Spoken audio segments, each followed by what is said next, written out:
ഞാനിവിടെ ഉണ്ടാക്കുന്നത് റവ ബനാന കേക്ക് കേട്ടോ. അതിനെടുത്ത് റവ മിക്സിയിൽ നന്നായിട്ട് പൊടിച്ചെടുത്തു.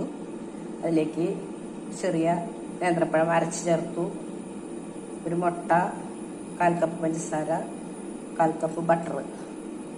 പിന്നെ നമുക്ക് ഡ്രൈ ഫ്രൂട്ട്സും നട്ട്സൊക്കെ എന്താ വേണമെങ്കിലും ചേർക്കാം. ഞാനിതിൽ മത്തൻ്റെ കുരു, ഉണക്കമുന്തിരിങ്ങ, കശുവണ്ടിപ്പരിപ്പ് ഇതൊക്കെ ചേർക്കണം കേട്ടോ. ടൂട്ടി ഫ്രൂട്ടി ഉണ്ടെങ്കിൽ അതും ചേർക്കാം. ഇവിടെ റെഡി ആയിട്ടുണ്ട് കേട്ടോ. ഞാനിതിൽ വെളുത്തുള്ളും കശുവണ്ടിപ്പരിപ്പും ടൂട്ടി ഫ്രൂട്ടി ഇട്ടിട്ടുണ്ട്. 150 ഡിഗ്രിയിൽ 10 മിനിറ്റ് ചൂടാക്കിയ എയർ ഫ്രയറിലേക്ക് വെച്ചിട്ട് നമുക്കൊരു 15 മിനിറ്റ് ബേക്ക് ചെയ്യാം. എന്നിട്ട് തുറന്ന് നോക്കിയിട്ട് ആയില്ല എന്നുണ്ടെങ്കിൽ കുറച്ചുകൂടി നേരം വയ്ക്കാം. അപ്പം നമുക്കിത് ബേക്ക് ചെയ്യാം.